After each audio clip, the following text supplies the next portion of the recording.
আজকে এক ভিডিওতে তোমাদেরকে দেখিয়ে দিব কিভাবে ঘরে থাকা কম মশলায় তোমরা এত সুন্দর মজাদার কাবাব বানাতে পারো, আর সেই সাথে কিভাবে কম মশলায় চিকেন ফ্রাই বানাতে পারো, তাও আবার এত মজা। আশা করছি আমার আজকের ব্লগটা তোমাদের কাছে অনেক বেশি ভালো লাগবে, আর সবাই কিন্তু বাসায় অবশ্যই ট্রাই করবা। সো চলো ভিডিওটা শুরু করা যাক। প্রথমে আমি একটা স্টিলের প্লেটের ভিতরে আমি আগে থেকে বুটের ডাল ভিজিয়ে রেখেছিলাম। যেহেতু কাবাব বানাবো বুটের ডাল তো অবশ্যই লাগবে। বুটের ডালটা মোটামুটি আমি 5-6 ঘন্টার মতো ভিজিয়ে রেখেছি, আর ভিজিয়ে রাখার পর বুটের ডালটা ঠিক এরকম নরম হয়ে আসছে। তো আমি এখানে মোটামুটি অনেকগুলো ডাল নিয়ে নিয়েছিলাম, কিন্তু মোটামুটি আজকে অনেক কাবাব বানাবো, এজন্য আমি বেশি করে ডাল আর মাংস নিয়ে নিয়েছি, যাতে আমি ফ্রোজেন করে রাখতে পারি। যখন মন চায় নাস্তা হিসেবে কাবাবটা ভেজে দিতে পারি, অথবা হঠাৎ করে মেহমানদারিতেও এটা ব্যবহার করতে পারবো। এছাড়া শুক্রবারে বা পোলাও মাংসের সাথে তো হুটহাট করে ভেজে দিতেই পারবো। সো এটা কিন্তু অনেক বড় সুবিধা। তোমরা চাইলে এভাবে একদিন বানিয়ে কিছু দিনের জন্য সংরক্ষণ করতে পারো। এখানে আমি গরুর মাংস ব্যবহার করেছি, আর মাংসগুলোকে কিন্তু খুব সুন্দর করে ধুয়ে একদম ছোট্ট ছোট্ট করে কেটে, আর সেগুলোকে কিন্তু পানি ঝরিয়ে নিয়েছি। পানিটা থাকলে আবার অনেক বেশি পানি ছেড়ে দিবে যখন আমরা এটা চুলায় দিব। ডাল আর মাংসটাকে সুন্দর করে রান্না করে নেওয়ার পালা।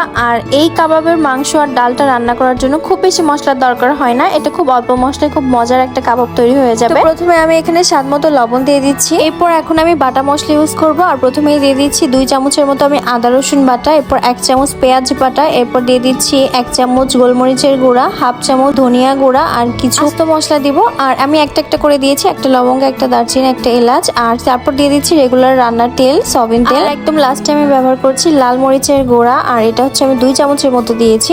তো তোমরা যে যেমন ঝাল খাও সেরকম বুঝে আসলে এটা দিবা। সব বাটা মশলাগুলোকে ডাল আর মাংসের সাথে খুব ভালোভাবে নেড়েচেড়ে মাখিয়ে দিচ্ছি, আর সেই সাথে আমি চুলাটাও অন করে দিব, যাতে এখনই কিছুটা কষিয়ে আমি পরে পানি দিয়ে দিব। তো প্রথমে আমি পানি অ্যাড করবো না, প্রথমে আমি একটু কষাই নিব, আর তারপর আমি একটু গরম পানি ইউজ করবো। ভালো মতো পানিটা শুকিয়ে আসলে কিন্তু আর কষানোর কোনো দরকার নেই। পরিমাণ মতো পানি দিয়ে প্রেসার কুকারে দিয়ে দিব, আর কয়েকটা ডাক দিয়ে দিলেই হয়ে যাচ্ছে। মাংস ডাল খুব ভালোভাবে সিদ্ধ হয়ে যাবে। মোটামুটি 6-7টা প্রেসার কুকারে ডাক দিয়ে নিয়েছি, আর এরপর আমার মাংস আর ডালটা খুব সুন্দরভাবে এত নরম হয়ে এসেছে। সিদ্ধ করে তো আর রেখে দিলে হবে না, এটাকে একটা সুন্দর প্লেটে ঢেলে এটাকে ঠান্ডা করে নিতে হবে, না হলে তো ব্লেন্ড করা যাবে না। যখন ডালগুলো ঠান্ডা হয়ে যাবে তারপর সাথে সাথে সুন্দর করে ব্লেন্ড করে নেবেন, আর ব্লেন্ড করা হয়ে গেলেই কিন্তু কাজ শেষ। এরপর মেন প্রসেসে আসি, যেটা মাখানোর প্রসেস। কাবাবের মেন শেপটা করতে হবে। কাবাবের শেপ করার আগে এখানে কিন্তু আরো কিছু অ্যাড করতে হবে, সেটা পেঁয়াজ কুচি, সেই সাথে ধনেপাতা কুচি, কাঁচামরিচ কুচি, আর একটু গরম মশলার গুঁড়া দিয়ে দিবেন, তাহলে খুব ভালো একটা স্মেল আসবে। আচ্ছা, আসলে তখন ধনেপাতাটা ছিল না, এজন্য আমি দিতে পারিনি। সো এরপর দিয়ে দেবেন একটু স্বাদ মতো লবণ আর গরম মশলার গুঁড়া, যেটা আমি ক্লিপস নিতে ভুলে গিয়েছি। আর লাস্টে দিয়ে দিতে হবে ডিমটা অবশ্যই দিতে হবে, কিন্তু কাবাবের শেপ একদমই থাকবে না। তেলে দেওয়ার সাথে সাথে কিন্তু কাবাবগুলো ভেঙে যেতে পারে। সো এই ক্ষেত্রে অবশ্যই ডিমটা দিবেন। ভিডিওটা আমি বেশি বড় করতে চাই না, এজন্য আমি কাবাবের শেপটা কিভাবে বানালাম সেটা দেখালাম না। এটা আপনারা যার যার ইচ্ছা মতো শেপ করে নিতে পারেন, বড় ছোট। আমি এখানে 3 প্লেট করেছি, আমি ছোট ছোট করেছি, বেশি বড় করিনি। আর আমার 3 প্লেট হয়েছে, আর এগুলোকে আমি কিছুটা ভেজে নিব এখন, আর কিছুটা আমি ফ্রোজেন করব। করার জন্য অবশ্যই প্লেট সহ আগে ডিপে রেখে নিতে হবে। কাবাবটা বরফ হয়ে গেলে তারপরে এটা একটা বক্সে রেখে দিতে পারবেন। এখন আমি তোমাদেরকে খুবই শর্টকাট ভাবে চিকেন ফ্রাই রেসিপিটা দেখাবো। চিকেনগুলো আমি আগে থেকে খুব ভালোভাবে ধুয়ে কেটে পরিষ্কার করে রেখেছি, আর অবশ্যই পানিটা ঝরিয়ে নিয়েছি। বাটা মশলা দিয়েছি, আর প্রথমেই দিয়ে দিয়েছি 1/2 চামচ আদা রসুন বাটা, 1/2 চামচ জিরা বাটা, 1/2 চামচ পেঁয়াজ বাটা, তারপর 2 টেবিল চামচ টক দই দিয়েছি, 1 চামচ ধনিয়া গুঁড়ো দিয়েছি, 1 চামচের মতো মরিচের গুঁড়ো দিয়েছি, দিয়েছি আমি 2 টুকরা লেবুর রস, আর সেই সাথে দিয়েছি সয়া সস আর টমেটো সস। আর এরপর আমি এগুলোকে খুব সুন্দর করে একটা চামচের সাহায্যে মাখিয়ে নিচ্ছি, আর লাস্টে দিয়েছি কর্নফ্লাওয়ার আর